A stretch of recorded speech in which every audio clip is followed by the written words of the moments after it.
Welcome to C-Fan Sports, the sports show that is dedicated to the Seattle sports fans. My name is Dave. This is Kevin. Kevin, how you doing this hot summer night? I'm doing good.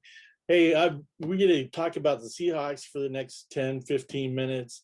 And I'm pretty excited. I mean, there's just so much stuff that we can still talk about, even though there's nothing going on at this point. So, I'm excited. Honestly, it is June 29th, and we still have stuff to talk about as far as the Seahawks go. I mean, that's crazy. But here's the deal, Kevin. If you want to hear us on a weekly basis, you need to subscribe. You need to leave us a thumbs up. You need to even leave us a thumbs down. I don't really care. Comments, Kevin says no. But you know what? You guys, you can do whatever you want to. Do what you can and leave us comments. Please subscribe. Turn on your notifications. Yes. You guys, we have tons of views, but not. We'd like to get some more subscribers so that we can continue to bring this to you guys weekly. We get lots of people that are starting to comment, telling us that they enjoy what we do here, and we'd love to continue to do that. And we are going to continue. I don't think that this train's stopping anytime soon. Those brakes are off. So, Kevin, some people comment that we're crazy. Yep, that happens. Yep. And I don't understand how they know me, but they do. Anyway, jumping right straight into things. Kevin, let's see here. The thing that I want to talk about tonight is I think that there are two players on the Seahawks current roster that right now are on quote unquote life support in the NFL. Okay, this could be their last stop, their last ditch. And if they have a poor season, these two guys, one of them, if they have a poor season, they could be out of the NFL and could be an afterthought. And if they have a great season or a good season, that could propel them on to something greater or get them extension with the Seahawks, however we would want to go ahead and structure things. I think we have one on offense and one on defense. And I'm going to give you my two guys, and then we'll start with the offensive player, and then we'll move to that second one who's defensive player. My offensive player, Rashad Penny, former first-round pick, San Diego State. And to be honest with you, Kevin, they were both these guys. Yeah, both these guys were late first-round picks. Yeah, I think that the second one, our defensive player, was picked by the Arizona Cardinals, and that's Robert Nkemdiche. And I know that we've already talked a little bit about Robert on our show, but I would like to dive in a little bit more into Robert. And so we'll do that in the second part of our discussion here on these two players. So the first one being Rashad Penny. Okay. Yep. When we took him out of San Diego State, there's a guy that was picked after him as far as running back, and went to Cleveland, and his name was Nick Chubb. And I think that he has been a far better draft pick than Rashad Penny so far. So, Kevin, will Rashad Penny make the Seahawks team this year, which that's even a question, and will he make them even better? Kevin, what are your thoughts? Well, I actually kind of went with a different route on this one. Oh, I think the reason we picked him up and the reason we drafted this guy is because he was never injured in high school, never injured in college. He shows up to the Seahawks and he's injured every year. Right. So I want to look at it as this perspective of our new offense coordinator. Okay. That where he was at last year and how the running backs for the Los Angeles Rams produced in his system. Okay. So let's take a look. Cam Akers, he had 625 yards last year, 4.3 yards per carry. He's 5'10", 217. You got Darrell Henderson, 5'8", 208, 604 yards, 4.5 yards per carry. And then you have Malcolm Brown, who's 5'11", 222. He had 419 yards, 4.1 yards per carry. Then I also have their stats for receiving. All three of those names, Kevin, made me shudder just a little bit because they were thorns in our side. especially Cam after playoff performance really destroyed us. Right. Well, what I was kind of interested in is to look at Rashard Penny when he's healthy. Okay. In 2018, he played in 14 games. He ran 419 yards, 4.9 yards per carry. Okay. In 2019, he played in 10 games before he got hurt, and he ran for 370 yards, 5.7 yards per carry. And he also caught the ball very similar to what the Rams receivers caught the ball last year. You mean they're running backs? They're running backs, sorry. Okay. No, you're fine. They caught the ball when they were out in the field.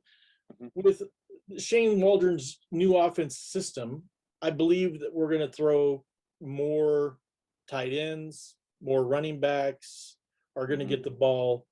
I think it's going to open it up, which we've talked about. I really believe that Rashard Penny fits into this new offensive coordinator system better than he did in our system, and hopefully he can stay healthier. Okay, so let me ask you this, Kevin.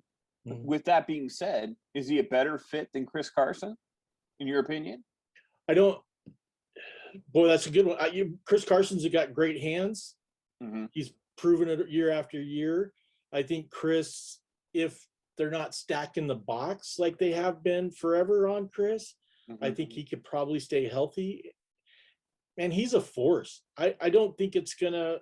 I think it's just a 1-2 back combo is going to be better. I'm not saying he's better than Chris. I think Chris is our starter, and Chris is the guy. I mean, if you want somebody to take somebody else out from the defense, Chris is going to run him over. Mm-hmm. I don't know if Rashard's going to be that guy to run him over, but I think what Rashard Penny has that Chris Carson doesn't have is doesn't have that gear, that home run threat. When Rashard Penny can hit that hole and he's through it, he is gone. And I don't think that there's another back on our roster that can be that type of a force in the run game to where they'll be able to, when they touch the ball, take it to the house. And Rashard Penny has got that ability. Yeah, I think if they both stay healthy, I've been complaining about the running back position since we started this YouTube channel. Right. And if they can both stay healthy, they're a dynamic duo. They're both great running backs, but they have never been able to stay healthy for a whole season. Right.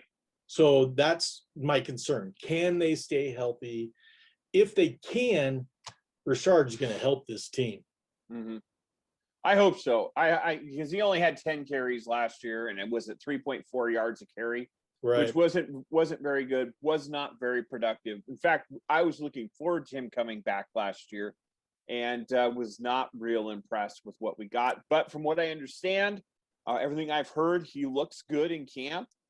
So, I guess we're just going to have to take Pete's word at that, and hope that this year it will be Rashard, because I'm telling you, if he has another poor year, he will have a hard time even finding it onto a practice squad next year. Well, and I think we add in, go back to the Rams 3 running backs. I mean, if we can add in DJ Dallas into this mix, because that kid can catch, and he's got that breakaway speed as well. So now you got 3 running backs. It could be a 3-headed monster, kind of like the Rams have down in LA. Well, I don't think we should discount Alex Collins. And I would not discount Travis Homer as well, because I think Travis Homer, because he picks up blitzes so well, and he's such a good third down back, I think that he also has a role in this team. So I think that we've got 5 running backs at this time, and you know what, Kevin? Every time we go into a training camp, there's another running back that produces. But I'm excited to see what at least Rashard Penny and Chris Carson do in the regular season. Right, and we also got those couple of running backs, undrafted free agents that came in that we've talked about in previous podcast or YouTube videos.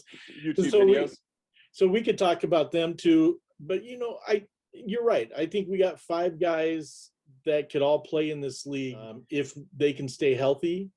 And if Shane's system is what it is, I think it's going to be a huge year for our running backs. Well, after we score the ball, Kevin, we kick it off and we send it over to our defense. So that's what we're going to do now is we're going to flip the script, and we're going to talk about Robert Nkemdiche. Last year did not play. Nope. The year before that, 2019, he played a handful of games for the Miami Dolphins and did not impress at all. And the year before that, the 3 seasons before that, he played for the Arizona Cardinals and was not very productive. He had 1 season where he had 4.5 sacks. But this kid is 6'3", 296 pounds.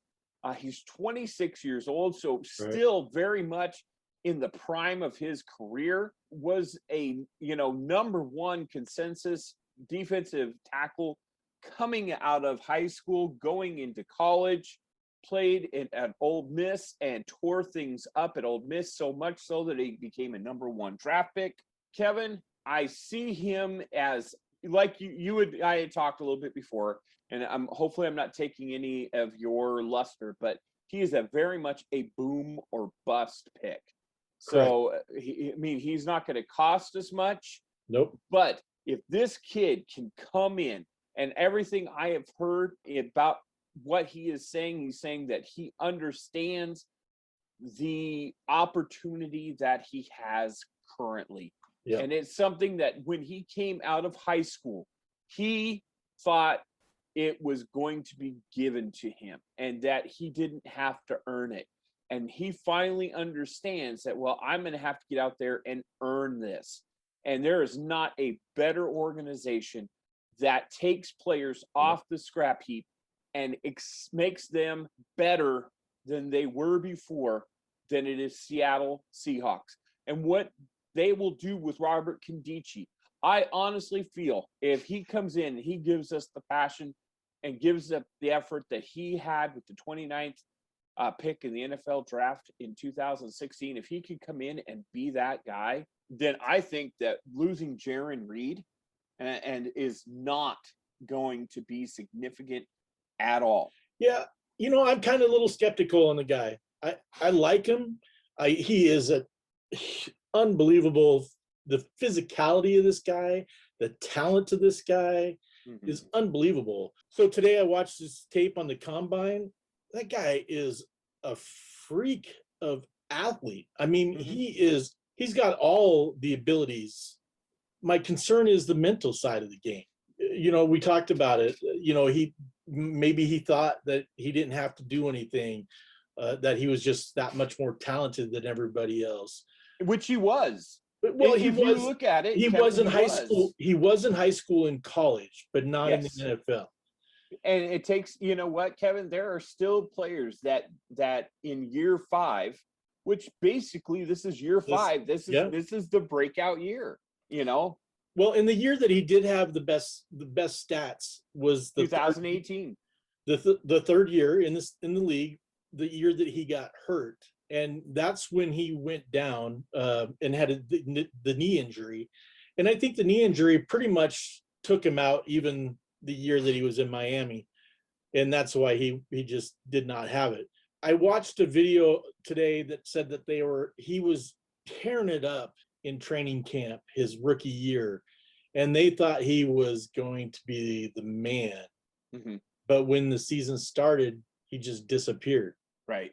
So he was ineffective. Exactly. So can Pete and the coaching staff get this guy mentally in the game? Physically, he's back. But when the pads come on, is he going to be as aggressive as he is during the OTAs? So that's my concern. I'm just skeptical. I want him to be very, very good. I just don't know if, which Robert's going to show up. I think that because he's made reference to that very thing. I mean, Robert Nkemdiche is fully aware of what he has the ability to do. And I think he's fully aware that this could be his last opportunity to play in the NFL. And I think that when you put those type of guys back up against the wall and their ability meets the reality of the situation, I think that is when you're going to see something special. At least that's what I believe. I Yeah. believe that. Go ahead. I'm sorry. I believe this kid has got. I think he's got home run. Where did we get him from? Pete and John Schneider pulled off another miracle type of talk that we had back in 2013 when people were talking about, Richard Sherman and Bobby Wagner Right. and Russell Wilson. I think that those are the exact words that you will get from Robert Nkemdiche. And I think that, at least the next couple of years, I think we have ourselves a real asset to that middle. And losing Jaron Reed, I think that he will lessen that blow. And I honestly don't think that Jaron Reed is going to go to the Chiefs and is going to have the kind of impact that they're expecting. Sorry, Kevin, I just rambled there. What are your thoughts? No, what I was going to say is, with Pete and the coaching staff is they've been able to take these defensive players that are playing for their livelihood to be able to come in, excel in our system to go get a fat payday. Right. I'm hoping that this guy does that. I really am. Too. I mean, we talked about it, and you mentioned a little bit. He is extremely low risk, high reward. Mm-hmm. So if he could come in and just play lights out, he's going to get a fat paycheck. Whether it's from Seattle, whether it's from somebody else, he's going to get paid. And that's what he's got to be playing for. He's got to understand that his livelihood and his family's livelihood depends on it.